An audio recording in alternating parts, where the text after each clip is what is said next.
கோதுமை டயபெட்டிக் பேஷண்ட்ஸ்க்கு பெட்டர் ஆப்ஷனான்னு பார்த்தா ஆமான்னு தான் சொல்லணும். ஆனால் சப்பாத்தி சாப்பிட்டாலும் பிளட் சுகர் லெவல் ஏறுதே, இப்படி ஒரு கொஸ்டின் எல்லாருக்குள்ளேயும் வரும். ஹாய் ஹலோ வணக்கம், நான் டாக்டர் ஹேமா, யோகா மற்றும் இயற்கை மருத்துவர்.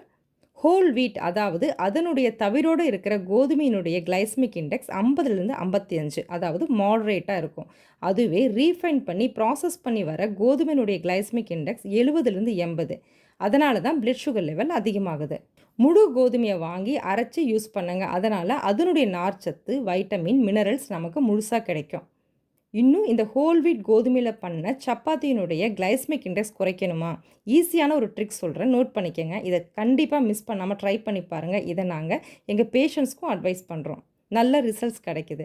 கோதுமை மாவோட கடலை மாவை 2:1 விகிதத்தில் ஆட் பண்ணி சப்பாத்தி செஞ்சு பாருங்கள். உங்கள் பிளட் சுகரில் மேஜிக்கான ரிசல்ட்ஸை பார்ப்பீங்க. கடலை மாவுடைய கிளைசமிக் இண்டெக்ஸ் அரௌண்ட் 10லேருந்து 15, மிகவும் குறைவு. மேலும் இதில் ஃபைபர், புரோட்டீன் இருக்கிறதுனால கூடுதலாக பிளட் சுகரை கண்ட்ரோல் பண்ணுறது மட்டும் இல்லாமல் உடலுக்கு பல வகையில் நன்மையும் செய்யுது. இதை பற்றின தனி வீடியோ பிறகு பார்க்கலாம்.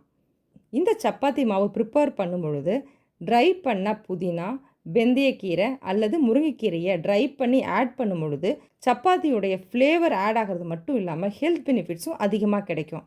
மிஸ் பண்ணாமல் ட்ரை பண்ணுங்கள். உங்கள் பிளட் சுகரில் மேஜிக்கான சேஞ்சஸை பாருங்கள்.